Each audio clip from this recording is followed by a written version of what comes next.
Good morning, and I'd like to call the Board of Education meeting to order, and I'd like to call everyone to identify themselves. I call you by name. Todd Ferrante is present. William Buchanan. Katie Addis. Present. John Andes. Present. William Gordy is not here. Elena McComas. Present. Donald Smack. Present. We do have a quorum. Now I'd like to call for a motion to approve today's board meeting agenda for August 19th, 2025. I need a motion and a second. Motion. Motion by Mr. Smack. And a second by Mr. Buchanan. All in favor? Aye. Any opposed? And now I need a motion to enter into closed session for the reasons listed. Motion to approve closed session. A motion to approve general provisions of Article 3-305 of the Annotated Code of Maryland for the following reasons. To approve closed session minutes from the previous month, Section 3-305B1, to discuss appointment, employment, assignment, promotion, discipline, demotion, compensation, removal, resignation, or performance evaluation of appointees, employees, or officials over who it has jurisdiction, or any other personnel matter that affects more than one specific individual. Section 3-305B7, to discuss legal matters and to perform administrative functions. May I have a motion to enter into closed session and a second? Motion. Motion by Mr. Smack and a second by Ms. McComas. All in favor? Aye. Okay. We are now in closed session.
Remind everyone that we still have a quorum, and we had a closed session meeting today, was held pursuant to General Articles 3-305B of the Annotated Code of Maryland to approve closed session minutes, to discuss legal matters, to discuss matters related to negotiations, and to perform administrative functions.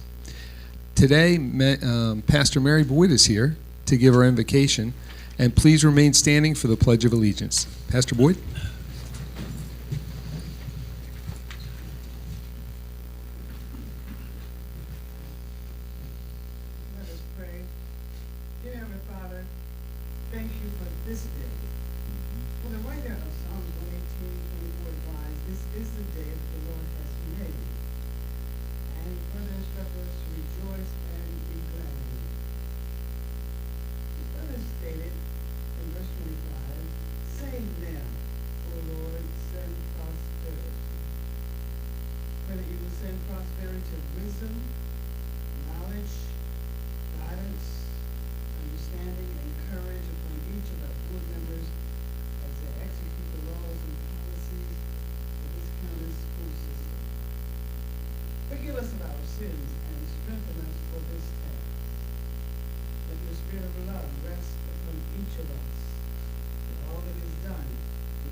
Pastor Boyd, thank you for that wonderful invocation today. We appreciate you being here. And now I'm going to ask for a motion to approve the open session minutes from July 15th, 2025. So moved. I have a motion by Mr. Smack and a second by Dr. Andes. All in favor? Aye. And I will abstain because I was not here. I will also abstain since I was And not we here. have 2 abstentions. Thank you. And now I'm going to turn it over to the superintendent for the superintendent's report. Thank you, Mr. Ferrante. Good afternoon, everyone. I want to begin once again by saying how honored and deeply grateful I am to be sitting in this seat today. The past month has been an absolute whirlwind for all of us, but in the midst of it all, I have taken time to reflect on just how fortunate I am to serve in this role. When this little brown-haired girl in a green raincoat and a maroon dress and a pink backpack climbed the steps of Bus 72 in September of 1986, she looked up at Mr. Danny Hudson, her bus driver, with a toothpick in between his teeth, and that little girl never imagined that one day she would become the superintendent of this very school system. So I am so grateful, and that was my first day of school picture. That little girl simply didn't have the capacity to dream something so big, so seemingly illogical. I'll return to the idea of illogical at the end of my remarks, but for now, please allow me once again to say thank you. Thank you for the opportunity, the trust, and the privilege to serve. The past month has been incredibly busy. After wrapping up our very successful summer academies, our teachers and leaders across the county have been engaged in professional learning. Our leadership teams in particular have been active in school improvement planning, our annual leadership retreat, and onboarding of our new hiring class of teachers and staff. And looking ahead, we are very excited to welcome back our teachers and 10-month staff to school on Monday. And of course, we're only 2 weeks away from welcoming back all of our students.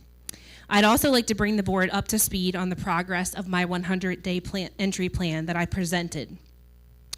As the board is aware, my 100-day plan was segmented into 3 distinct phases. The first focused on listening and learning, the second focused on assessment and alignment, and the last focused on creation and cultivation. As I near the end of phase 2 in this timeline, I'm proud to report that we are on track for this valuable and insightful work.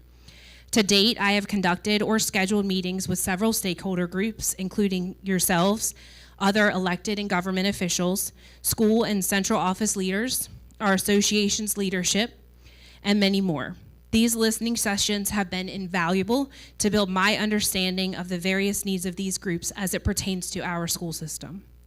Our annual leadership retreat allowed me to not only share key updates on blueprint implementation, policy and procedure, but also to set the overarching expectation for our leaders on what we mean when we say every child will be known by name, strength, and need. A new exercise that I promised the board was to focus on strengths-based leadership across our leadership teams. A portion of our retreat was dedicated to unpacking the Gallup strength-based assessment, which they all completed and participated in. As part of both phases 1 and 2, we've launched a series of new recognition programs for both students and staff. I anticipate awarding these recognitions at our October board meeting, but as the school year begins, our school system community will see more information about these programs and how to nominate deserving students and staff. And as the last note on my entry plan progress, I want to let you know that we have begun developing our strategic focus report, which I believe will set the stage for our future strategic planning work at the end of this calendar year. I look forward to keeping you updated on my continued progress next month. Before I close, I want to share a quick sentiment I heard while listening to an old podcast. I was struck by a simple, powerful idea: to be illogical. We now know the name of every student who was not on grade level by grade 3 last year. We also now know the name of every student who was not college and career ready this past year. And our goal is there will be no names on that list at the end of this year. 0. That is illogical. But so was flying. You have to believe something can be before it ever is. People had to believe a plane could fly even when it couldn't until it did. They had to believe a mile could be run in under 4 minutes, even when a mile couldn't be run in under 4 minutes, until it was. We will value the gift of the listener as much as we value the gift of the talker. We will celebrate the athlete alongside the empath, and we will recognize, honor, and sharpen every child's unique gift, and through their strengths, we will overcome the impossible. That's how we will reach 0 names on those lists. So I think the only thing left to say is, let's go. So thank you, and back to you, Mr. Ferrante. Thank you, Dr. Wallace. Thank you for that report. And now it's time to recognize our student representatives who are here from their respective schools to give the monthly updates. And I believe today we are starting with Pocomoke High School. And Audrey, you have the floor. All right, thank you, Mr. Ferrante. I'm Audrey Pham, and I am the student representative for Pocomoke High School. As we approach the start of the year, I'd like to highlight some of the exciting events and accomplishments from this summer. Summer Academy wrapped up with several educational field trips, including a visit to Salisbury University, where students participated in a campus scavenger hunt, and a marine biology trip to Assateague State Park to study bay ecosystems. To date, approximately 70% of teachers have been involved in summer learning this year. Topics including grading for mastery, conscious discipline, freshman seminar planning, equity team, building thinking classrooms, and innovation teams. Our junior ROTC program was once again named a Naval Honor Scholar for the 2024 through 2025, marking the 5th consecutive year Pocomoke has received this prestigious recognition. The junior ROTC Color Guard proudly presented the colors multiple times this summer, including at the Camden Yard for the Baltimore Orioles. We are extremely proud of the 14 students recognized as AP Scholars by College Board. Thanks to generous donations from community members, Summer Academy included a session on preparing inexpensive, healthy meals. 20 griddles and meal starter kits were purchased for students to take home. Senior Warrior Day on August 12th brought together our senior class to prepare for their final year. Students met with Jostens, college representatives, apprenticeship programs, and military branches. Our cookout at the courts on August 14th was a big success, with staff serving food and hosting basketball activities at Stephen H. Long Memorial Park. All sports kickoffs also took place August 13th. We are very excited for a strong season in soccer, field hockey, volleyball, cross country, and golf. Finally, we hosted several summer camps for future warriors, giving our younger students a chance to connect with our school. So looking ahead, on Thursday, August 21st, new teachers, administrators, and mentors from Pocomoke Elementary will tour the local community, followed by a book bag giveaway. At last Friday's Pocomoke event, we will host the WO Bus and provide hands-on support for parents with Power School and Parent Portal. New Warrior Day takes place Thursday morning. Students will enjoy a family welcome open session, club rush, technology workshops to get started and connected before school starts.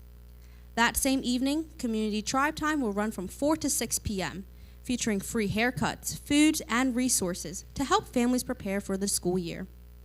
On August 25th, all staff will return to prepare for the arrival of students on September 2nd. The first 2 weeks will focus on not only academics, but on relationships and team building to create a positive school culture. Our annual Club Rush will also introduce students to over 20 organizations with the goal of connecting 100% of our students to either a club or activity.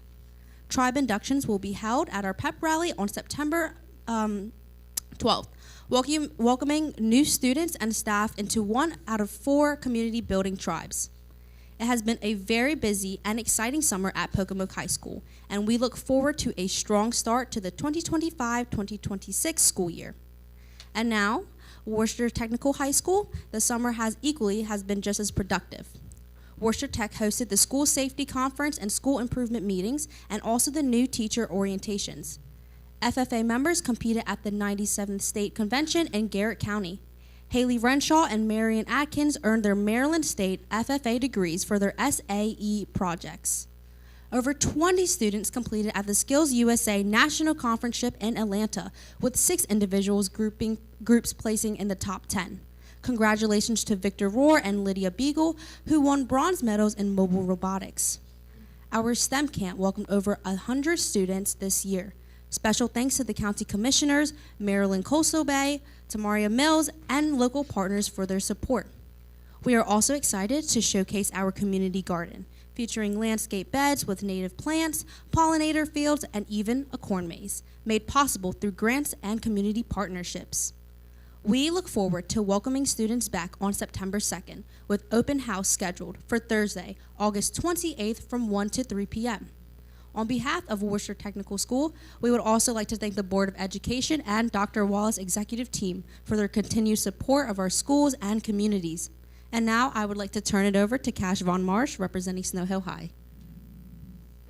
Thank you. Our students are leading the way to an exciting fall at Snow Hill High School, with programs, performances, and community service already making a big impact. This summer, our MCJROTC hosted a camp for rising 9th graders, led by upperclassmen serving as mentors. Cadets guided new students through marksmanship, drill, and team building activities to foster confidence and strong relationships.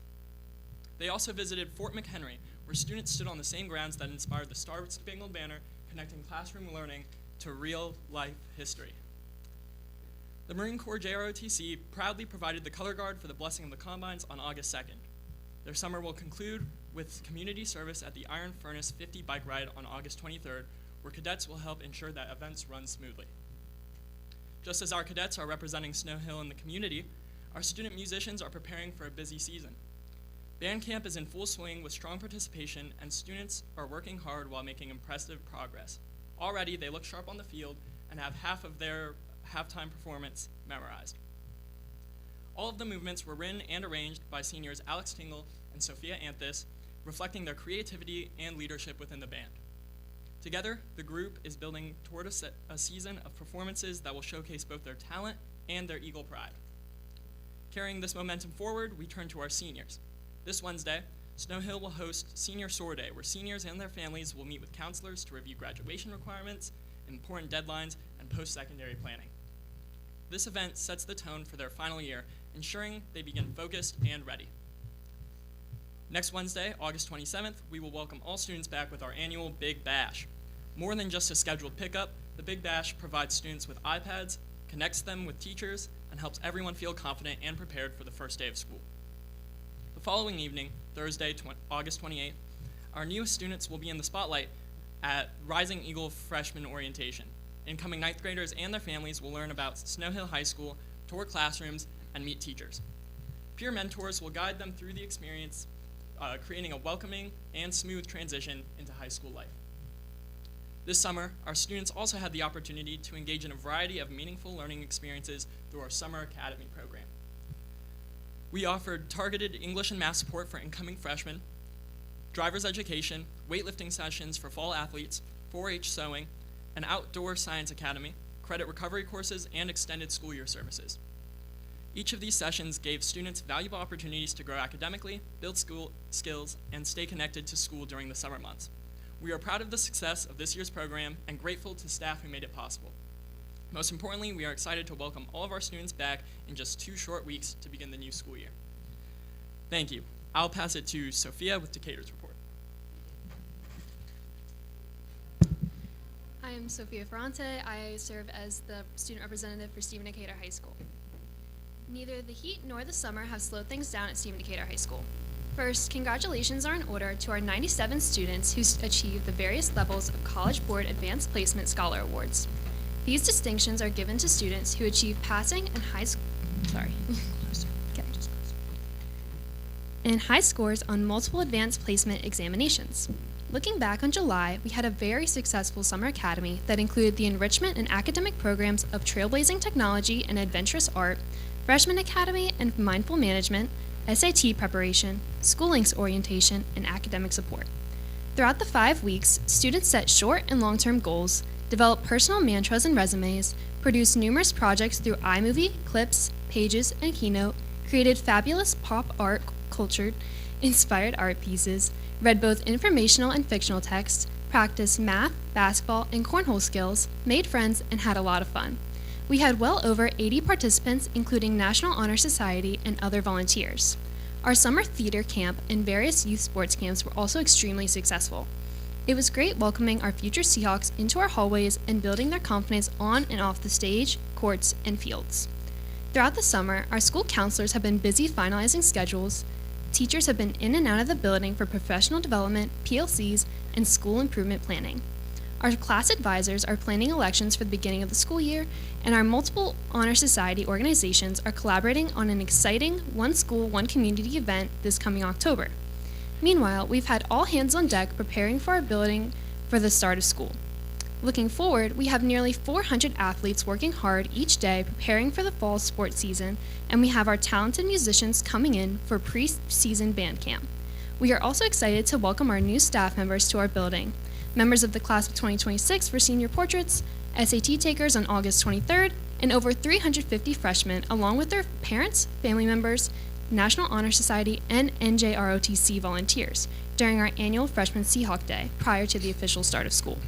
Last but not least, we can't wait to welcome our Decatur Nation community back into the building during our annual Back to School Night, which will also feature a special showing of the thought-provoking documentary, Screenagers, on the first Thursday of the school year. On a final note, we want to give a special shout out to our custodians who have all worked tremendously hard all summer cleaning and preparing our school for September 2nd. We can't wait to see our students back in classrooms and walking our hallways. And that concludes the student representative reports. I will now turn it over back to you, Mr. Ferrante. Thank you. I'm glad you didn't call me Dan. I want to thank Sophia, Cash, and Audrey for taking the time of your busy summer schedule to provide us with those monthly updates. We truly appreciate it, and we look forward to working with you in this upcoming year. Thank you so much. Now it's time to recognize any audience members joining us today from the following organizations. Do we have anyone present? And I know we do. From the WCTA. Good afternoon, Beth. Thank you for being here. WCESPA. Good afternoon, Chanel. And Worcester County Retired School Personnel. Hi, Helen Shaw Stolten. I have to take a second to tell you that we were pleased to meet with the new teachers yesterday, and you're going to give them welcome, and they look like a great group of professionals. Thank you, Helen. Appreciate that. Representatives from various schools, SIAC, PTAs. I do want to take a moment. Everyone out in the audience is special today, but I want to recognize the fact that the Sheriff, Matt Crisafoli, Chief Deputy Nate Passwaters, and Lieutenant Troutman are here with us today. Thank you for being here. Appreciate it.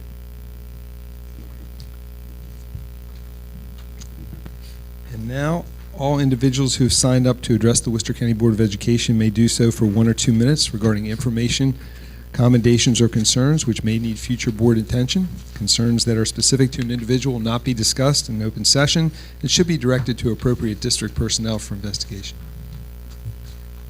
I did skip recognition. So I'll pause that for a minute because we have recognitions today. We have to do that first. So we have student and staff community recognition. My fault.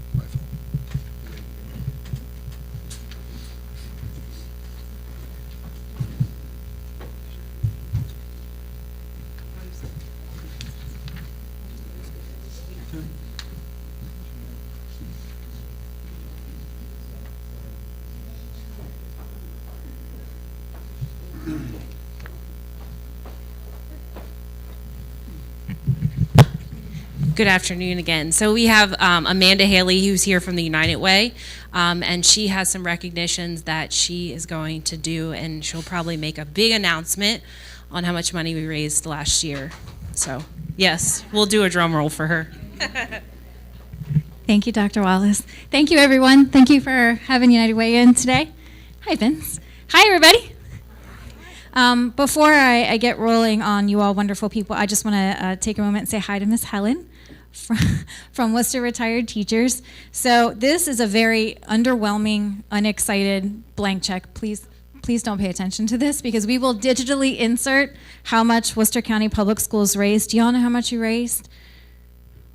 Take a guess. I know some of you were at the meeting I was at a couple weeks ago. Do you remember? Over $65,000, which is phenomenal, so give yourselves a round of applause. Worcester County Public Schools remains in our top 5 of all of our workplace campaigns, and Worcester Retired Teacher Personnel, Miss Helen, you have also raised over $1,500, so thank you for that for your own campaign, too.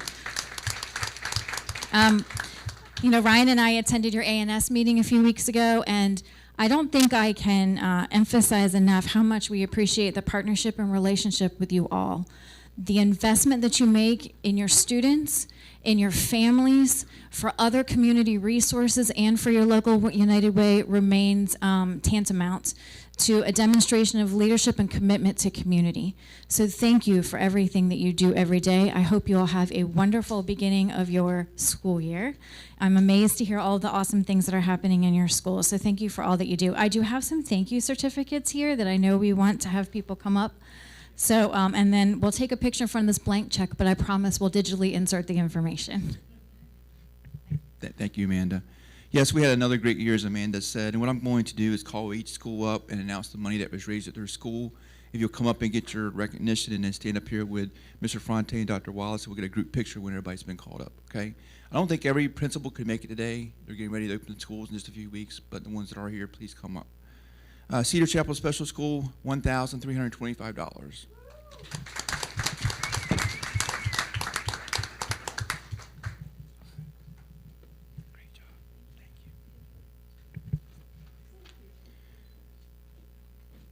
Snow Hill Elementary School, $1,898.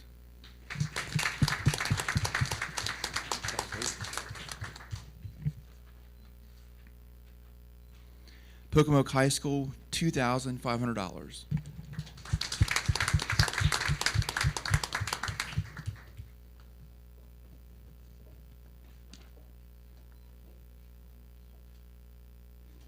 Stephen Decatur Middle School, $2,646. I'm not sure they're here today. We'll make sure they get their certificate. Buckingham Elementary School, $2,696.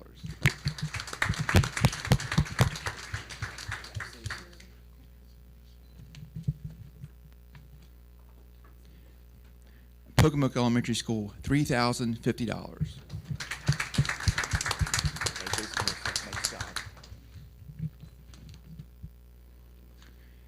Shell Elementary School, $3,372.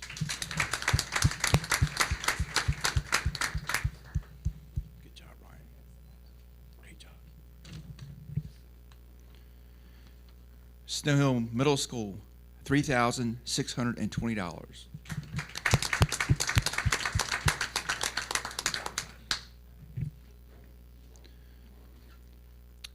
Pocomoke Middle School, $4,000.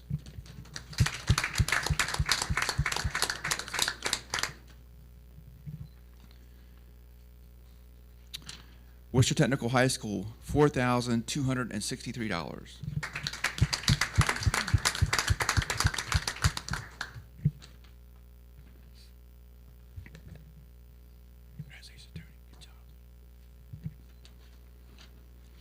Stephen Decatur High School, $4,880.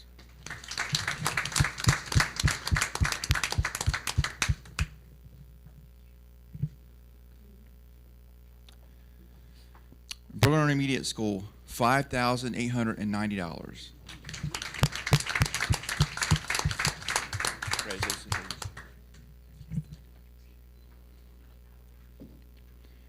Ocean City Elementary School, $6,459. They're not here today, I don't think. Snow High School, $6,873.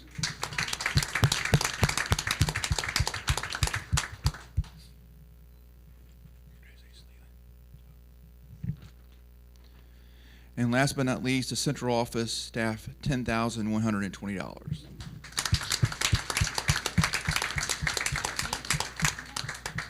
Great job, everybody.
Okay, thank you for indulging us. So now we hit individual and delegation comments, and all individuals who signed up to address the Worcester County Board of Education may do so for 1 or 2 minutes regarding information, commendations, or concerns which may need future board attention. Concerns that are specific to an individual will not be discussed in open session. It should be directed to district personnel for investigation. When you're called to address the board, please state your name and address for the record. I don't see anyone here, but I'm asking, is there anyone that would like to speak today? Seeing none, that will move forward. Now I'm going to turn it over to Ms. Schwartz for the curriculum instruction report. Thank you, Mr. Ferrante. So we have 2 curriculum and instruction reports today, and our first one is an action item with our special ed staffing plan. So I'd like to welcome Mrs. Phillips up. I think she's by herself today. I was going to say you don't have your better half, but... All right, that's right. We have a wonderful conscious discipline training going on at Shaw Elementary School, I believe, our third day. Yeah, second day. Yeah, so each year, you may remember, board members, we're required to do a staffing plan that Ms. Phillips' department presents to us.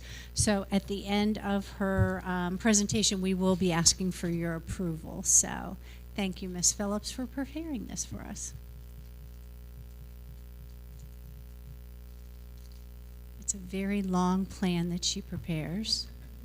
Lots of work and effort that goes into it. There you go. There you go, sweetie.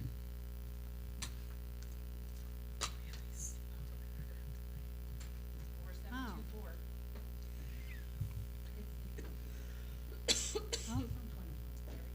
Oh. There you go. Yeah. She's got it. So thank you very much, Mrs. Phillips. So I'm just going to go over, I tried to give you guys a little bit of new information If you could just speak, great. There you go, sweetie. Thank you. So I'm gonna just go over some of our, Is it off even? Possibly. Yeah, just push up. Yeah, just flip it up to you. Mr. Tolbert said he shut There you it go. off. There you Okay, go. there you go. Thank you. Okay, that's much better. Okay, so how is the staffing plan developed? We start in October with child count. It's a year-round process, and we evaluate the current staffing and the services that we have here in Worcester County Public Schools. We monitor the caseloads of our case managers, not just our case managers, but also our service providers, and then we look at the services being provided. Caseloads are not all we look at. We also look at our low incidence disabilities and the amount of services they require. When we have things like autism, we have things like multiple disabilities, they require a little bit more services and a little bit more attention. And then, of course, I meet with the building principals. We're in contact constantly, reviewing what they have for staffing, if there are staffing needs, and if we can be creative in any possible way to meet those staffing needs. And then, of course, we get public input from our parent survey. There's a Maryland survey that goes out every year. There's some staffing questions on there, and then we also do it through our CCAC. And then, of course, I'm constantly in contact with the exec team who have been wonderful in working with me and helping find out innovative ways, and then also just supplying help. So who do we serve? Our numbers have really increased. Last year when I presented to you, we serviced 88 infants and toddlers. This year we serviced 176 infants and toddlers. Our infants and toddlers team, our mighty warriors out there, they actually we did not put additional staffing. They have been able to manage that number of students. 22 of our students are extended IFSPs. Those students will be moving into our classrooms, into our pre-K3 and pre-K4 classrooms. In Part B, this is also increased from last year. We were at 812 when I met with you. We have 770 IEPs that are active right now, 18 service plans. Those are service plans in our private schools because we're mandated to service them. And then we have 19 extended IFSPs that are transitioning in the month of September. And then 34 students that are sitting in our enrollment school that have IEPs. That'll get us up to 848 this year. That is our projected enrollment. As you know, that we have a transient population here in Worcester County, and it could change. But right now, we're looking at the highest enrollment that we've had. So where are our students served? Our students, and who are they?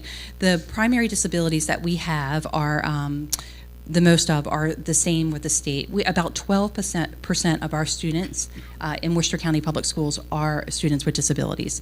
Our highest disabilities are speech and language, specific learning disability, and other health impairment.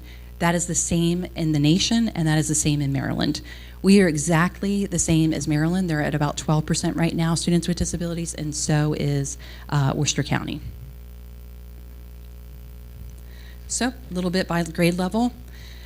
The majority of our students are in elementary grades. About 411 are in the typical elementary grades, pre-K 3 through grade 5.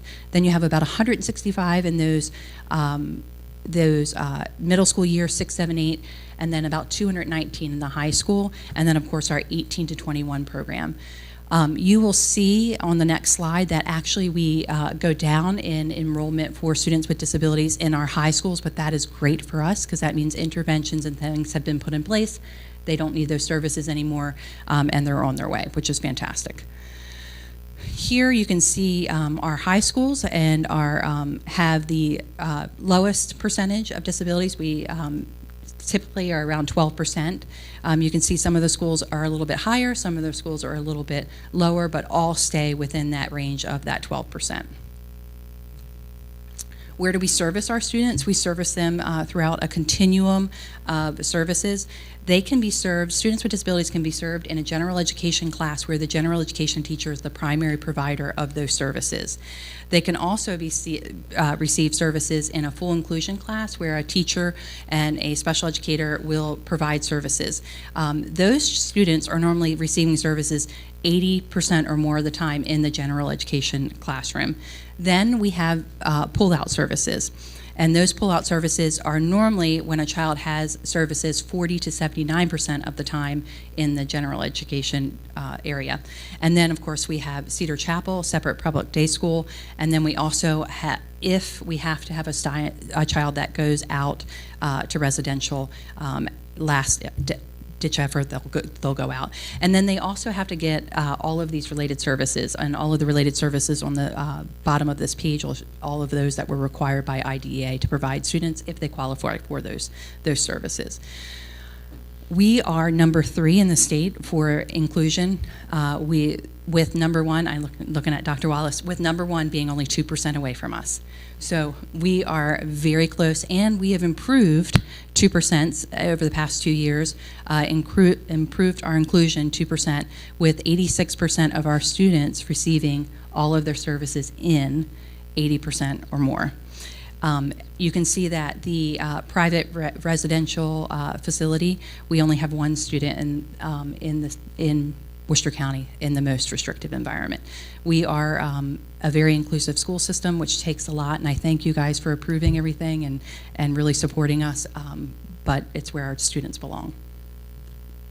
Okay, just a little, some little data for you. Our special education students received 8,699 hours of services a week last year. 159 students received ESY services, extended school year services, which is wonderful. Our family support facilitator, Pam Green, who is a champion and amazing, she made 841 parent contacts, 121 lead agency contacts, 28 community provider contacts, all last year to support our families, which is absolutely wonderful. I think that's double. She's doubled what we've done in the past. My favorite program in the whole entire county is our summer work program. We had 52 students that were able to participate in our summer work program, and they get employed throughout the businesses within Worcester County. It is absolutely wonderful. All as we need is the business to give us a place for them to work, and we provide the job coach and the paycheck through a DOORS grant. Which is absolutely wonderful. Blue Water Corporation has been phenomenal. They have supported our Project Search program and students throughout their businesses. Del Vecchio's did, Castle Farms. The Senior Center was a hit this year between the elder community and our students. They did a wonderful job there. PetSmart, Atlantic Hotel, Tractor Supply, Staples, Flagship Cinemas, Grand Hotel, I'm saying them all, guys. Eastern Shore Lanes, Delmarva Discovery Center was wonderful, YMCA, and there's so many more businesses that our kids work at and receive paychecks and learn those wonderful job skills that they need to move on and go on in life. Okay, any questions about the actual paper copy that's 13 pages or my presentation? Board members have any questions? Dr. Andes, I see that brewing. I don't have a question. I just want to thank you for that very comprehensive overview. Absolutely. It was clear and concise and extremely comprehensive, and I thank you for pulling all that information together.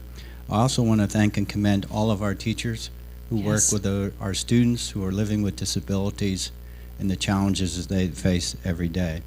It's hard to believe that 50 years ago, 1975, President Gerald Ford signed into law All Handicapped Children's Act, which was the very first piece of federal legislation introduced to address the needs of students who are living with disabilities.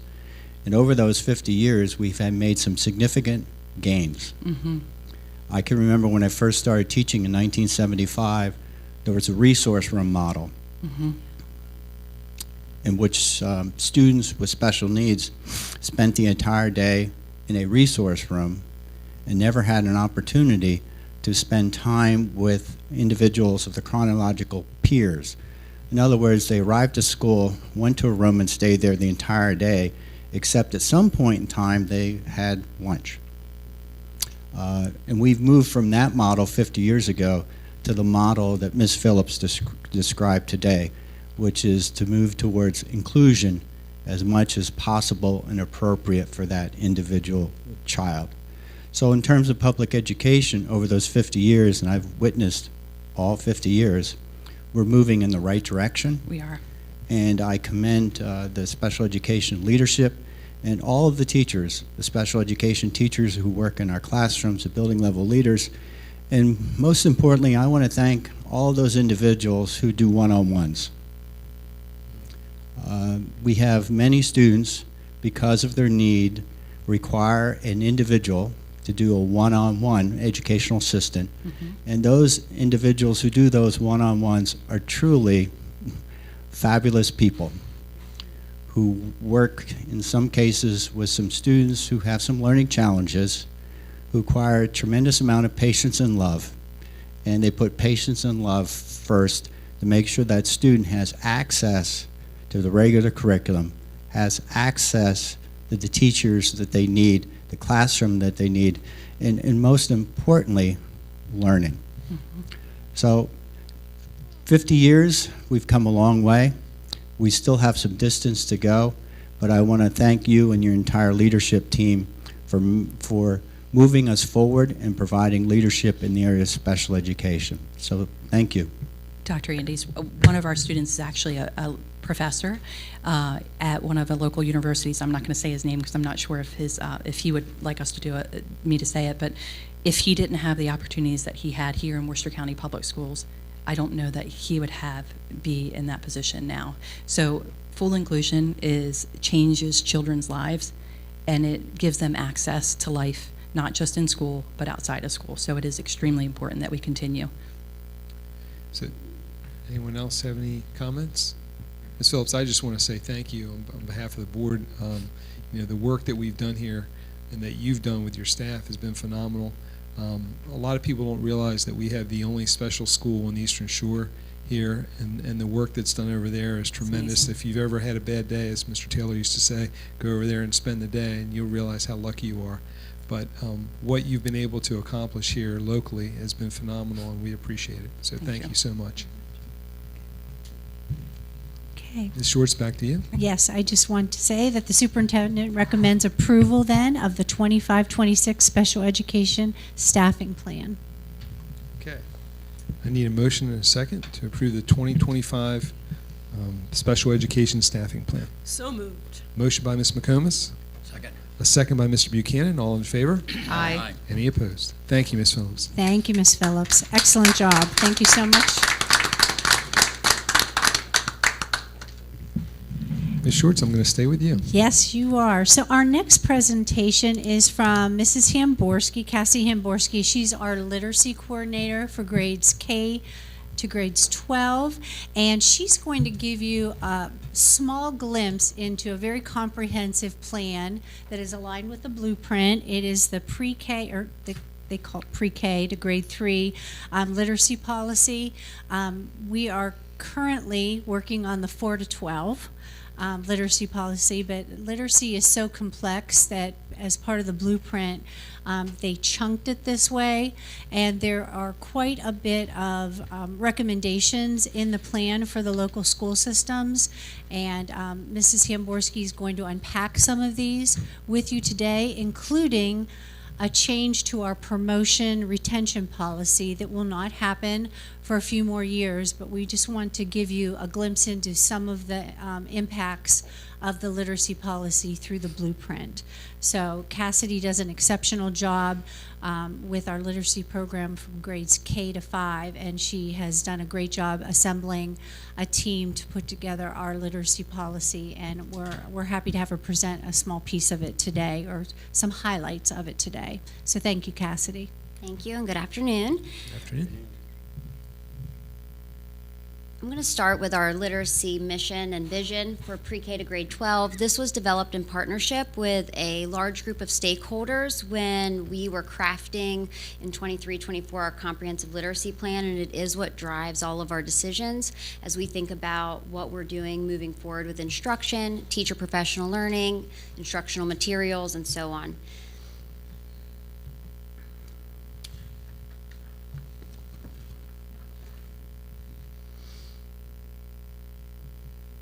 We believe that our vision and mission align with the goals that are within the blueprint and the state's policy for grades pre-K pre-K 3 through grade 3, and surely will align also when the state comes out with their policy for grades 4 and through 12. So the goals for my presentation today, as Ms. Short said, are to review the policy at a very high level, as well as share some of the timelines that the state has set forth for us.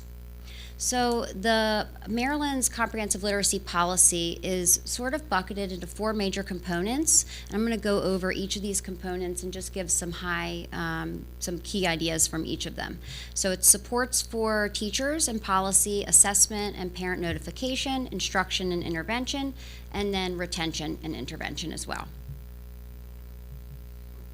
So beginning with the professional learning and the support for teachers and policy, one big aspect is that the state is providing training for all teachers aligned to the science of reading, and this training is being offered to teachers free from the state.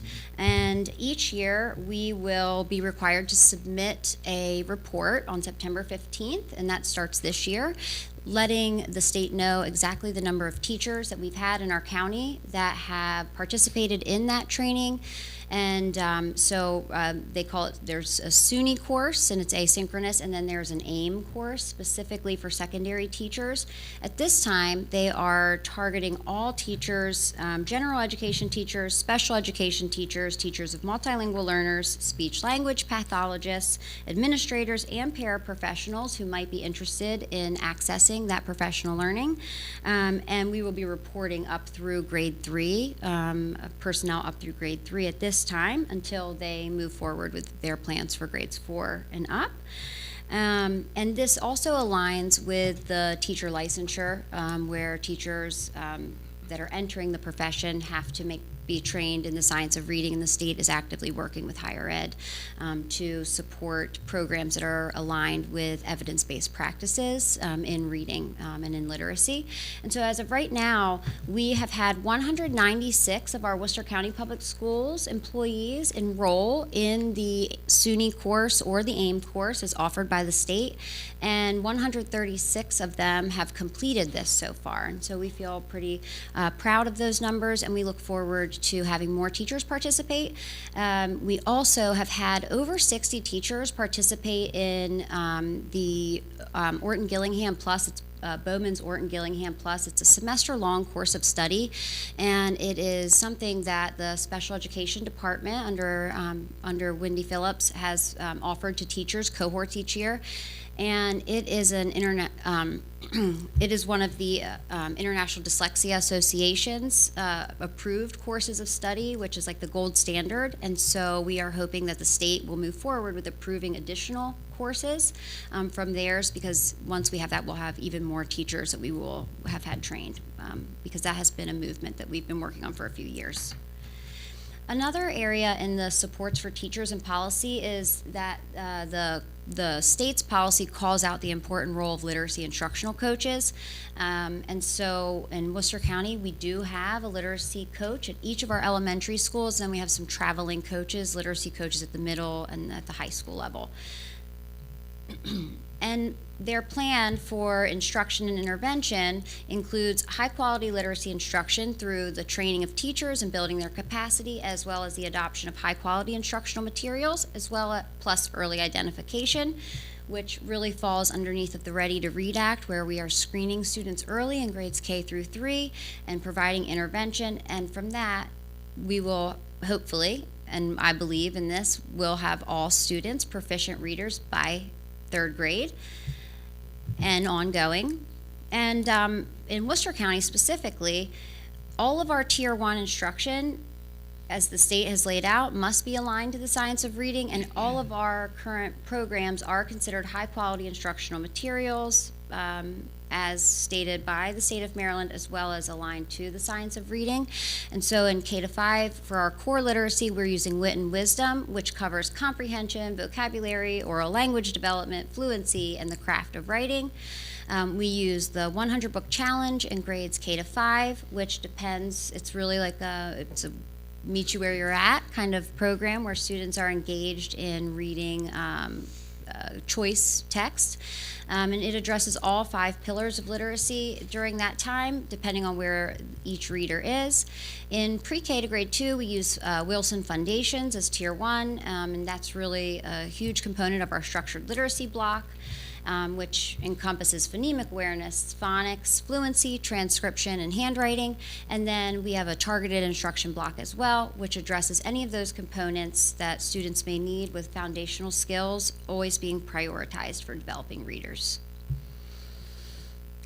With instruction and intervention, the state policy mandates that we have a comprehensive assessment and intervention system, which includes universal screening 3 times per year with diagnostics and progress monitoring using MSDE approved screeners, that students with identified difficulties do receive supplemental instruction through MTSS, or multi-tiered systems of supports, with monitoring tools, family partnership, and equitable access, and that interventions are not in place of core instruction, but in addition to core instruction, and that they take place during the school hours.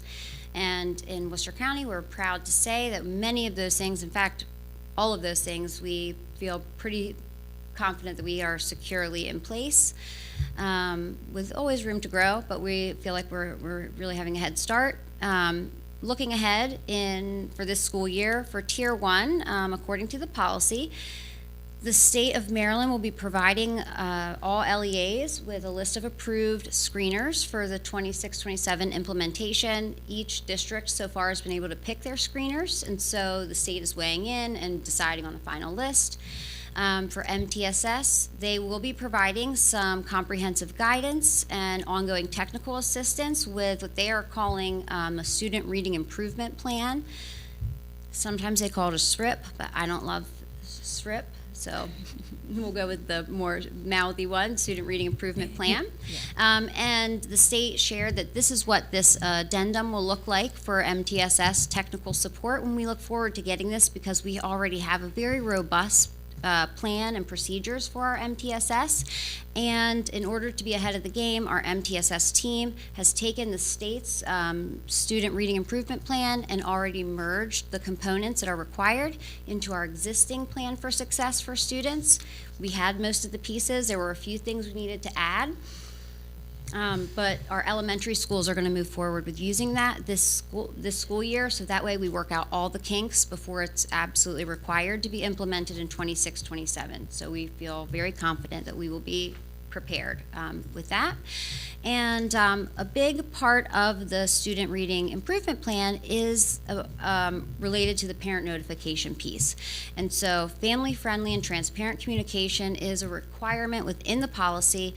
Parents not only receive written notification, but they need to be actively invited to be participants in collaboratively developing the student reading improvement plan for their student.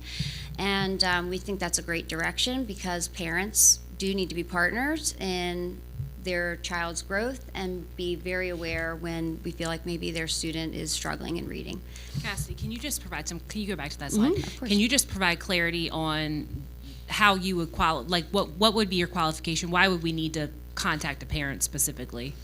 So we know that, do you know what I mean? But I just want to explain what we would be talking to the parent about. Yes, so in the student reading improvement plan, first you'll identify students based on data and screening. So we give the DIBELS 8 screener right now, and so for students that we identify as at risk, those students will have a plan, a student reading improvement plan, and within that you have to include a description of evidence-based reading intervention programs that are being provided, the frequency and intensity of those interventions, alignment with the Tier 1 curriculum and standards, as well as a process for annual review and updates with the parents. And so when you get together with the parents, you would talk through what the data said, you would talk through what steps as a school we are going to take to support the student, and then ongoing progress monitoring so that parents are confident that what we're providing is helping their student grow. And I'll just add on, we've always had success plans for as far back as when Dr. Andes was superintendent. This adds the layer of almost an IEP with students, where parents are part of developing the success plan, where we've always informed parents and obviously shared the success plan with them during conferencing and other times when we met with parents. But to have them there developing it is a layer that we did not always include. So this is something different for us, new in some cases. I would say a lot, an increase in the amount of parent communication, especially with bringing them to the table. Currently, I think our practice is having parent phone calls, that we're developing a plan for your student. We send home all of the data at this time, and at parent-teacher conferences, we talk to parents, but having them at the table has been something reserved, I think, for like IEP meetings and so on, but this is great because the whole point is to prevent a student from needing an IEP and to turning that ship around and helping them get proficient and in literacy skills before more services are needed. So the reason that the Student Reading Improvement Plan is so important is because you have to have 2 years of this documented support as you lead into what's in the policy as a third grade retention or promotion policy. And this is a big change in the state of Maryland and definitely in our school system. And so one of the aspects of the policy is demonstrated readiness for promotion. And so grade 3 students will be required to meet state Board of Education set performance levels on MSDE adopted grade 3 ELA assessments. There will be the state assessment, and then there will be some approved additional measures that could be used for a retest circumstance.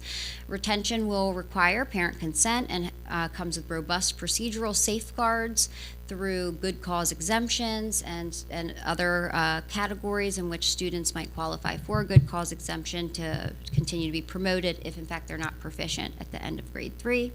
Cassie, can you pause yes. before you move on to the next slide? For those of you who lived in education, that is retention is a big thing. And I part of our urgency in making sure all of our students are on grade level by grade 3 is a moral imperative because that's what we owe our kids, but we will not be retaining students. And so there's, we all know the research who lived in education on what happens when you retain a student. So that is an added layer, this piece of legislation, of why every kid has to be on grade level by grade 3, because the dangers of retaining students are extremely real, and we just want to make sure that our students are not in that position, which is why we are addressing this from a promotion standpoint, as Cassidy put, instead of from a retention standpoint. So we will be taking, I guess we can call it the high road, but we will be taking the Worcester County way on this one, and we'll be focusing on promotion rather than focusing on retention, and Ms. Shorts may have more to say about that also. Yes, and again, 27-28 is when this policy plan procedure needs to go into place. So obviously you will be more involved as a board as this comes down and we flush this out as a system. But there are lots of components, and this does fit nicely into what Dr. Wallace is working on as one of her major projects. And again, lots of statistics around not promoting students and the effects of kids not moving forward with their grade appropriate peers and kids not reading on top of that. So we have lots of good work to do, and Cassidy's just the person we need at the helm for some of this good work. And we have, the great news is 99.999, I sound like Montel Williams, is that the guy that used to say those? But we have so much of this in our best practices anyways, that I'm so proud to be with a system that can say, yes, have that, yes, we could tweak that, yes, have that, yes, have that, yes, have that. So I know just by the amount of phone calls that I receive from other assistant superintendents that don't quite have as much in their toolkits that we have, and that we're sharing with them, that a lot of people are a little panicked at this point as to the state regulations and what's coming down, but we're really in a good spot. But we do have to get this promotion piece correct, absolutely. Currently, the state is having districts submit either a revised policy or the current policy that they have unrevised, and they will be giving feedback. So that is the next step in the process as it relates to their policy around retention or promotion. And so Ms. Schwartz has been actively working, utilizing some of the resources that the state has currently provided around sample policies and so on, and looking at ours. So that way we can submit a draft that they will review, and then they will be providing all districts with feedback and some next steps. And we'll have time to build that in, bring that to the table here, and involve more stakeholders, so that way we make sure all the things are aligned and we don't have to implement that policy until the beginning of 27-28. So thank you so Thank you, much Ms. for your time and Amborski. attention. If you have any questions. Any questions? Dr. Andes? No, I was just going to say that some of my colleagues at Salisbury University are taking the SUNY course, and their comment is it's extremely rigorous and extremely time-consuming. So I commend all of our teachers who have completed the Science of Reading SUNY course. I'm not familiar with the Ames course, but I know my colleagues at Salisbury University have said it's quite comprehensive and quite rigorous. And SUNY stands for the State University of New York system. So that's what SUNY stands for. So I thank all of those teachers who have completed it, and I'm personally not going to do it. Thank you. You should. You should. Well, and I'll put a little feather in our Worcester County cap, because I've had several teachers that have said that the PD that we have done, the professional learning that we have done leading up to them taking the course, the SUNY course, they felt like they were well prepared and had learned so many of the things. So this is something we've been working on for several years now, and I do feel like we are ahead of the game in some ways, but always focused on where we can improve, because we don't want any students to face retention. Thank you all Okay, so much. thank you, Ms. Amborski. Also, I did put a copy of the policy with the presentation so that you have it for your review. Thank you so much, Cassie. And again, Cassidy is the right person to be leading this, and we appreciate all your time and efforts, Cassidy, really very, very much. Thank you so much. Thank you. And yes. And for those of you, I know all of you know Brian Cook. He took the SUNY course just because he likes to challenge himself that way, and he said it was challenging. I don't know that he finished it, but I guess you'll have to quote me now because I'm live streaming, but he said it was very challenging. So I agree with you, Dr. Andes. I was going to suggest possibly to Dr. Wallace that she and I do it prior to us embarking on some of this work, because it's been a while for me too. So now on to the blueprint. Yes. Right? We're Onto on to the the blueprint blueprint. report. So we've had a couple exciting things happen with Blueprint. We had the Afton partners that you may remember me speaking about, that we typically meet via Zoom with. They actually traveled to meet with us on July 31st. Actually, I'll call it the Pillar 5 team met with them. And remember, primarily their work has been around minimal school funding. And they met with us in person for a day. I actually worked with middle school improvement that day, so I didn't meet with them, but Vince and his team met with them for the day and found it to be a very productive day.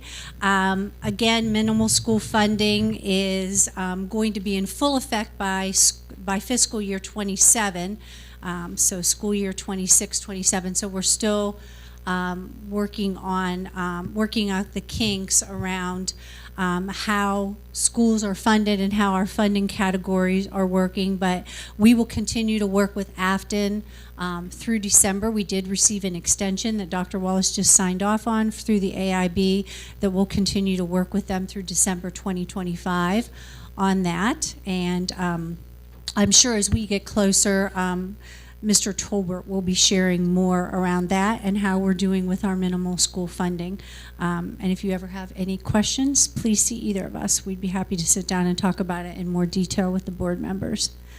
Our second update is that we did receive a firm date. We will be traveling to Annapolis on October 7th to do our face-to-face meeting with AIB around our implementation plan. Remember, I said we put in some dates for a 3-hour conference with them. Our date was chosen for October 7th. We will be going there and meeting with them. There is a kind of rubric that they've given us that they will put data in, but for 6 weeks prior to our conference, and they'll give it to us around talking points. Carroll County was the first system that signed up, and they met yesterday. So on Thursday, I believe during the CFO call, Vince and myself, we've been invited to debrief with Carroll County to see how their 3-hour conference went. So we're anxious to see how that went, and we'll keep you posted on how that's going. And remember, that replaces us updating a written plan. The written plan is not due till 2027 again. So the 3-hour conference is meant to be less stressful and less cumbersome and time-consuming than rewriting the plan every year. So hopefully this will be a productive experience. And again, on October 7th, we'll be traveling. We've got pillar teams set up for that. So that should be, and Dr. Wallace and a few extra people will be coming along to lead that. So I'm very excited about doing that. And we'll let you know how Carroll County did once we meet with them. Any questions about blueprint updates? Any board members have any questions for Ms. Schwartz? Thank you, Ms. Schwartz. All right, thank Appreciate you. that. Back to you, Mr. Ferrante. Okay. And now I'm going to look to administrative operations and turn it over to Dr. App. Thank you, Mr. Ferrante. For the board's consideration, I have your August personnel exhibit. Retirements, Shelley Crawl, educational assistant at Berlin Intermediate School. Peggy Peterson, educational assistant at Stephen Decatur Middle School. New hires, Peyton Becker, educational assistant, Pocomoke Elementary School. Kajay Bull, educational assistant at Pocomoke Elementary School. Daquan Collick, custodian 2 at Pocomoke High School. Jennifer Copenhaver, teacher at Pocomoke Elementary School. Brittany Derrickson, reading interventionist at Pocomoke Middle School. Caton Eldridge, teacher at Shall Elementary School. Jacqueline Kern, educational assistant, Ocean City Elementary School. Lauren Kite, educational assistant at Berlin Intermediate School. Lindsay Laughlin, educational assistant at Shall Elementary School. Caitlin Marshall, social worker at Pocomoke Elementary School. Jamie Miranda, educational assistant at Ocean City Elementary School. Valerie Montgomery, educational assistant, Berlin Intermediate School. Jason Schultz, teacher at Snow Hill Middle School, split with Pocomoke Middle School.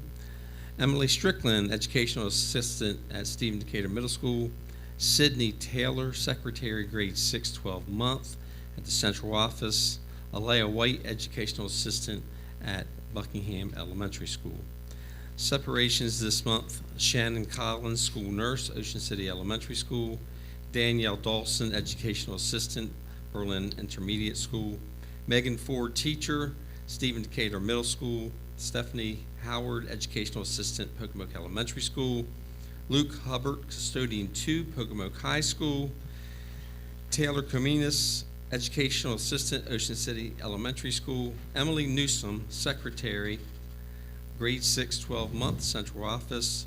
Cherith Roach, speech pathologist assistant, Cedar Chapel Special School. Tajan Roberts, educational assistant at Cedar Chapel Special School. And promotions for your consideration, we have Gina Kiefer, teacher at Shall Elementary School. Stephanie Smith, teacher at Ocean City Elementary School. And Jessica Talls, Judy Center site facilitator. Superintendent recommends the approval of the personnel exhibit as presented. Thank you, Dr. App. Can I have a motion and a second to approve the personnel exhibit as presented? Motion by Mr. Smack. Second. A second by Ms. McComas. All in favor? Aye. Any opposed? Thank you, Dr. App. And now we're back to the new policy for student elopement, notification, reporting, and intervention. That's going to be Dr. Record.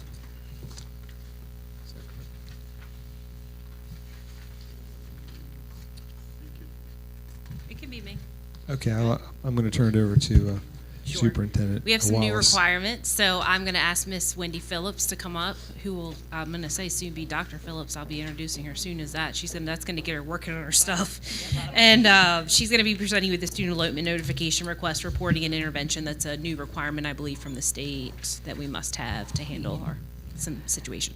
Hello again. So ACE's law, formerly the Public and Non-Public School Student Elopement Notice and Reporting Requirements, was enacted during Maryland's 2025 legislature. This law codifies requirements regarding student elopement. It's aimed at improving the safety of our students, ensuring parent and guardian notification, and certain reporting requirements. We already do all of this, but we have to have a policy now.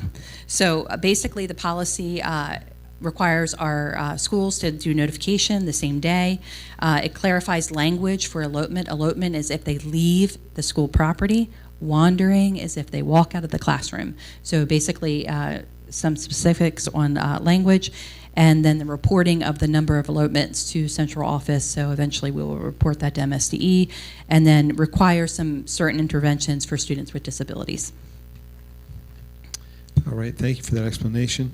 I guess the superintendent recommends we have to have this policy, so Yeah. I need a motion and a second to approve the new policy, C-17, Student Elopement Notification Reporting Intervention as presented. Motion by Mr. Smack, Second. second by Dr. Andes. All in favor? Aye. Any opposed? Thank you. Thanks. Mrs. Phillips, thank you. And incidentally, I was a first grade eloper. No, I was a first grade eloper. Did you take a price when you got home? I think there's a story. Nobody, no, I left Fourth Ward Elementary School and I walked home. Wow. I walked home. We're glad you made it home, Dr. Andes. So, nobody came running after me, incidentally. Okay, so now I'm going to turn it back over to Dr. Record for the safety update. Thank you, Mr. Ferrante, and thank you, Dr. Wallace. And nice job, Ms. Phillips. As an information item for the August safety report, this month it highlights the two-day Worcester County Public Schools Safety Conference, which was held just a few weeks ago. A special thank you to the Worcester Technical High School, over 80 school-based administrators, counselors, social workers, 3 of our board members, and many local law enforcement, as well as emergency responders and mental health providers, were trained under current safety initiatives, and they were also informed on relevant topics to enhance our school staff. There was a review of our system practices, especially the standard response protocol and our behavior assessments. Some of the highlights for the 2025 Safety Conference, which is held every year, so we would love to have you each summer, particularly towards the end of July. This year, there was a special joint presentation between the Worcester County Sheriff's Office. I'd also like to highlight the SRDs attending both days, and the presentations from the Maryland Center for School Safety, as well as the collaboration with Lauren Williams' office and Colby Selby's office, Student, Family, and Community Connections and the Mental Health. Both really did an excellent job, and both in the training and as well as the professional development for the attendees. As a special note, first-time Chief Safety Officer, I'd like to thank Dr. Wallace for building the program and making it successful. It was wonderful to be able to jump in. Special thanks to Sean Goddard and the Worcester County Sheriff's Office for doing an excellent job. And thank you to the Board of Ed members for attending. And believe it or not, we're already planning for next year's already. Back to you, Mr. Ferrante. Okay. Now, we have a motion to, I guess, as recommendation to approve our MOU with the Sheriff's Department, and that will require myself and the sheriff and the county commissioners to sign. So we'll go ahead and execute that.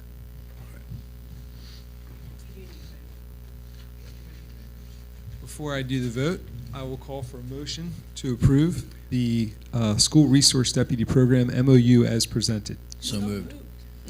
Motion by Mr. Smack, a second by Ms. McComas. All in favor? Aye. Any opposed? Now we can sign.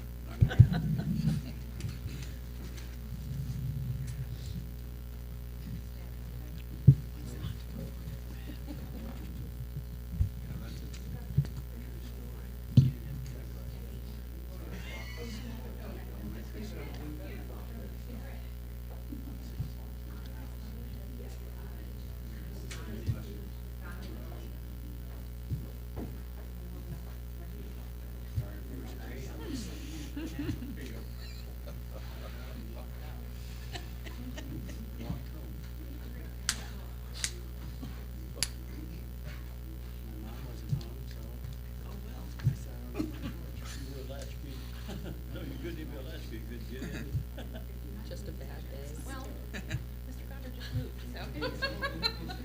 How far a walk was it? Really? I get that feeling. Here, I might actually shift you guys so we can have that logo in the back. I did the same thing the next day. Here, ready? And here.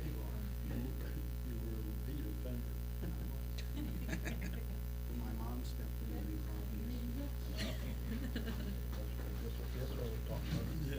That's funny.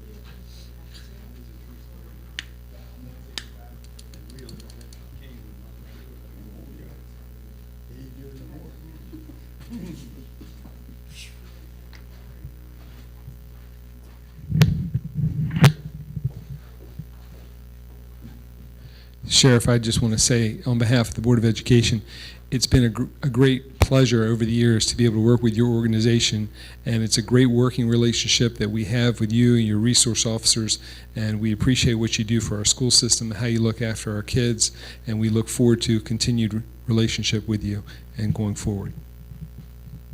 Thank you, Mr. Ferrante. I also want to say that as long as I'm in this position, we will always prioritize Worcester County Public Schools, our children, and our school staff at the top of our mission to ensure your safety, because you deserve a safe and nurturing learning environment. And my team, our team of SRDs, will continue to provide that. I expect them to not only be in this partnership, but for our youth, our children, to be guides, coaches, and mentors as you navigate through Worcester County Public Schools. So thank you for this partnership. We enjoy it, and we're very honored to be team members with you, and we'll do everything we can to get better each day. So thank you all. Thank you to the sheriff. I want to thank you to the chief deputy who's also here, and Sean and Dr. Record for all their leadership of school safety. I can only see it getting better and better. So we always go up from wherever we are. So it's going to be a great year.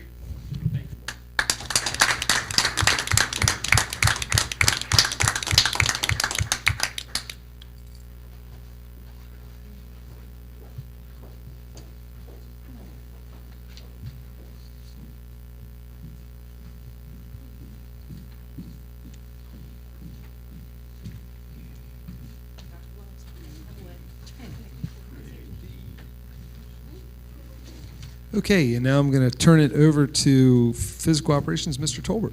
Yes, Mr. Ferrante, thank you. First up, we have a Pocomoke Elementary School roof project update with requisition request, and we have Mr. Sam Slakem, our Operations and Maintenance Manager. Sam. Mr. Slakem, good afternoon.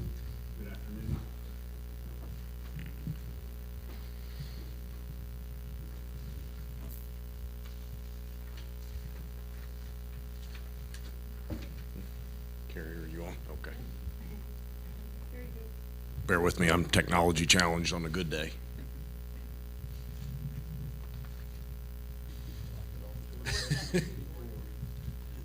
We can get Mr. Gordy to help you if you like. That'd be great. We get an overhead projector and go right on through it. Whiz right on through it. I didn't get it. Yeah, yes indeed. I know how to fix that thing. Okay, good afternoon, everyone. We're here today for the Pocomoke Elementary School roof project update and approval of requisition number 2. So work has been continuing in earnest all summer. I included our weekly progress reports from our contractor in the board exhibit for your review. We'll go through some of these pictures now. If you have any questions as we go through them, I'll give you a brief rundown on kind of where we are as of today. 100% of the demo at that project has been completed. We are working on putting trim metal on around the building to replace the mansard metal that was taken off just about a week ago. We are completely weathered in as of right now. All of the decking is down, all the insulation is down, and both layers of the built-up roof are also on. What remains to be done is the reflective coating and the gravel weighted ballast that goes on the roof will happen, weather permitting, next week. Our grounds will continue to be cleaned up. We will be ready for the first day of school. We will probably have some punch list items and a few things left to do that will take place after school hours once school starts. But we are fundamentally ready to open school as of today if we had to.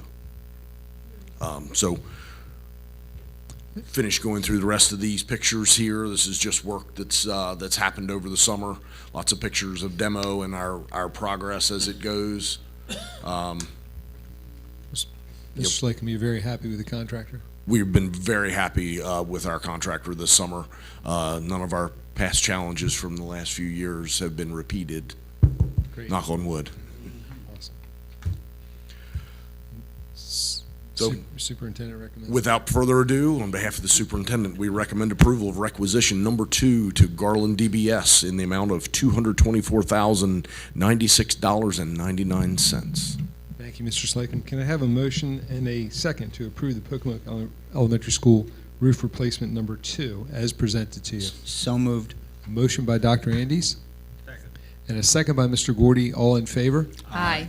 Any opposed? Thank you, Mr. Slocum. Appreciate it. Hey, Sam, before you step down, I just want to recognize Sam. As you know, our long-time facilities planner, Joe Price, retired June 30th, and we're still in the process of looking for a new facilities planner. And Mr. Slocum has picked up all of Joe's responsibilities and done a phenomenal job. And I just want to appreciate him in front of everybody for all he's done to keep those balls up in there and keep them rolling. So thank you, Sam. Yeah, thanks for saying something, Mr. Colbert. One thing I know about Mr. Slocum, he will do anything it takes to get the job done. And he has done that throughout the time that he's been here. As a matter of fact, there was a driver that was out for a period of time. And Mr. Slocum was out driving and doing his job on top of his own job. So you go above and beyond, Sam. Thank you so much. I try to do what needs to be done. Thank you. Thank you. Thanks, Sam. All right, next up, Mr. Fronte, is the budgetary transfers for FY25.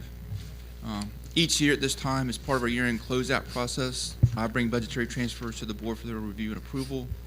As the board is aware, there are 2 types of budgetary transfers. There are intercategory transfers, which are between budgetary categories, and intra-category, which are within the category. Upon board approval today, the intercategory budget transfers will be also forwarded to our county commissioners for their approval. The board has both the intercategory and intra-category transfers in their packet. I will note that the intra-category budget transfers had one slight typo change that has been updated in board docs, and also place an updated copy at your seat of that intra-category transfers. The numbers didn't change, just a small typo. Under intercategory transfers, we had 6 budget categories that exceeded the original allocation. These are being covered by transfers from other categories. On page 2 of the intercategory budget transfers document, the 6 categories that exceeded the original allocation are listed. Under administration, costs were higher in this category in several areas, including salaries, recruiting, and membership dues and subscriptions. Instructional support, higher costs in this category were related to the purchase of computer software. Instructional salaries, costs were higher in this area related to after-school and summer school programs. Other instructional costs transferred to this category were required due to higher than budgeted dual enrollment expenses for our students that are required by the Maryland Blueprint. Under student health services, higher costs in this category were related to providing nurses to our after-school or summer school program and the purchase of health supplies for our schools. Under student transportation, higher costs in this category were related to providing transportation to our students attending our after-school and summer school programs. As you can see, the total inter-category transfers for FY25 are $501,238. Just for comparison, for FY24 last year, these inter-category budget transfers total $1.5 million. So this year's total is about 1/3 the total last year. This is a result of the board's continued commitment to realign and reimagine our budget. So we cut the budgetary transfers by 2/3. The board also has inter-category budget transfers in their packet. These transfers are just part of the year-end budget housekeeping process. Are there any questions on the budgetary transfers for FY25? Any board member have any questions for Mr. Tolbert? Go ahead, Mr. Okay. If not, the superintendent recommends approval of the FY25 budgetary transfers as presented. Okay, can I have a motion and a second to approve the FY24 budgetary transfers as presented? FY25. 25, sorry. Excuse me. So moved. Motion by Dr. Andes, Second. second by Ms. McComas. All in favor? Aye. Any opposed? Thank you. Mr. Tolbert. Thank you. The last item I have is the monthly financial report for the month of July, with non-salary expenditures totaling $2,712,551.25. The superintendent recommends approval of the monthly financial report as presented. Anyone have any questions for Mr. Tolbert regarding the monthly financial report? Seeing none, so I need a motion and a second to approve the July 31st, 2025 monthly financial report as presented. Motion by Mr. Smack, Second. second by Dr. Andes. All in favor? Aye. Any opposed? Thank you, Mr. Tolbert. You're welcome. Thank you. And now we're at Board of Education reports. I'd like to open it up to my fellow board members to have any comments or anything that they'd like to discuss. Dr. Andes. I'd just like to express my appreciation to everyone who has diligently worked so hard during the summer to prepare our schools for the 7,000 some odd students who will be coming here on the day after Labor Day. Ready or not, the parents are ready to send them back. They're coming, and I just want to express my appreciation to custodial staff, central office maintenance folks, school-based leaders, guidance counselors for setting up the schedules, all those kinds of things. The bus contractors who right now are out checking the runs and checking timing and all those kinds of things, and the central office leadership. So I want to express my personal appreciation to everyone who's worked so diligently to get our schools ready for the return of our students. And it's hard to believe that the class of 2039, 2040 will be entering our schools in 2 weeks. That's almost impossible to believe, but the class of 2039, 2040 will be entering our schools on the day after Labor Day. Thank you. Thank you, Dr. Andes. Mr. Buchanan. I had the opportunity along with Mr. Smack to go to the administrative retreat, and not speaking for Mr. Smack, but I was totally impressed with the way that it was kind of put together for your first one as superintendent, Dr. Wallace. So thank you for that. It was very informative, and I think all of the administrative staff got a lot from that. The second thing is that I know Dr. Andy is always has been very involved with the Chamber Music Series by the Sea, which benefits the Education Foundation. And I know it's a lot of hard work with a lot of people, but I'm just going to give a little shout out to John because they're in the room with me today. I had the opportunity to go last week to the concert that was in Snow Hill. And I also want to thank the generosity of Bishop Stock Gallery and Randy Coates for having the gallery set up for the concert. It was great. I think Bill Gordy was there also. You got a little culture in your life, did you? Precious little, yeah. But the partnership between the Education Foundation and the school system is to be commended. And thank you again, Dr. Andes. Thank you, Mr. Buchanan, for that recognition, but it's many people who come together to make this possible for a one-week Chamber Music by the Sea Festival series. Preliminary numbers, we've raised about $14,500 for the Worcester County Educational Foundation that will be used to support the visual and performing arts in Worcester County Public Schools. And if you get a chance to go to Bishop Stock, you're going to see an amazing artist pieces on display. Name of the artist is Sandy Buchanan. Thank you, Dr. Andes. Any other board members? Mr. Gordy. Thank you, Mr. President. I would just like to once again welcome and thank our new student representatives. You do an incredible job each month of representing your schools. And you do an incredible job each month of representing your schools and keeping us well informed. So welcome. Thank you so much for your time and energy. We really appreciate all you do for us. Thank you, Mr. Gordy. Any other board members? Okay. Now I'm going to turn it back over to Dr. Wallace. She has some informational reports for us before we close our meeting.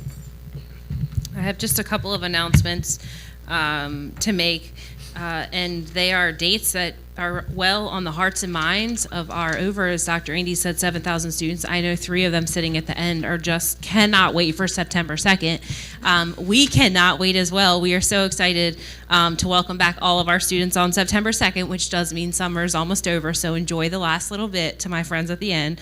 But we're super excited to welcome them back. Like I said earlier, on August 25th, we're welcoming all of our teachers back.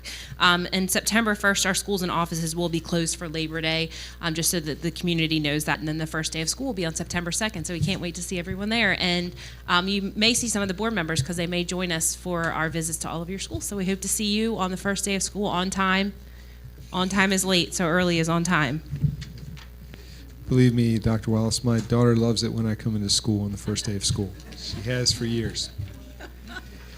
Okay, the next regular Worcester County Board of Education meeting will be held Tuesday, September 16th at the Sarah D. Thompson Board of Education room right here in Worcester County at the central office located at 6270 Worcester Highway, Newark, Maryland. The open session will begin at 10:30 and immediately consider to convene into closed session under general provisions of Article 3-305B of the Annotated Code of Maryland. The board will reconvene in open session at 12:30, and the board and meeting information is posted on the website www.worcesterk12.org, located in our board meeting board docs. And now I'd ask my board members, I need a motion to adjourn today's open session. So moved. Motion by Dr. Andes, a second by Mr. Smack. All in favor? Aye. Okay, we are adjourned.